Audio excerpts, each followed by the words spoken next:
suka ngonten di rumah majikan, ngonten dengan majikan, ngonten dengan pasien, tidak tanpa sepengetahuan majikan, dan belum izin segera izin. Kalau udah ada izin sama sekali dari majikan, mending dihapus saja konten-kontennya. Karena kenapa? Itu sangat bahaya sekali.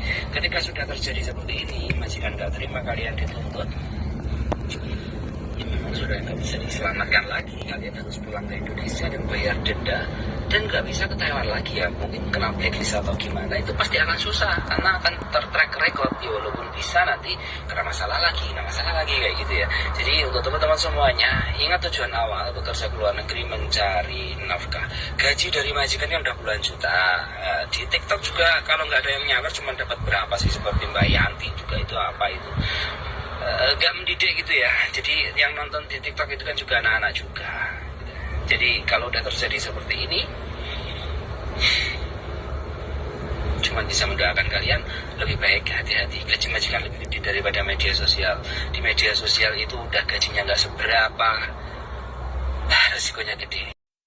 Jadi sebenarnya itu tidak hanya di Taiwan saja ya, dimanapun, di Hong Kong, di Malaysia, di Indonesia pun tetap sama. Semua itu tergantung orangnya, tapi yang lebih parahnya tidak boleh itu di luar negeri ya.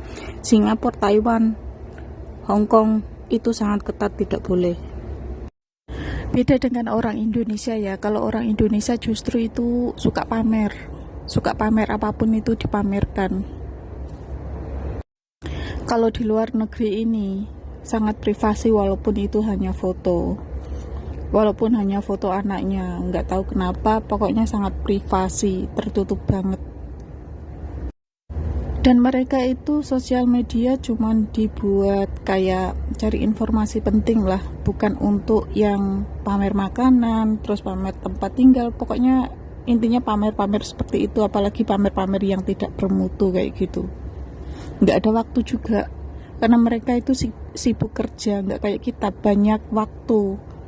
Bahkan sosial media yang nggak penting pun kita gunakan, katanya buat hiburan saja. Ini khusus buat kita anak rantau ini lebih berhati-hati terus, terutama buat aku juga ya, teruntuk diriku sendiri untuk lebih berhati-hati menggunakan sosial media. Aku juga nggak berani sih kalau nyorot sana sini, walaupun tidak di rumah majikan ya, walaupun hanya di jalan-jalan. Aku tuh sekedar saja, bukan tempat yang khusus kayak sengaja orang diperlihatkan orang itu tuh nggak berani juga, karena takutnya nggak boleh dan nggak mau gitu loh.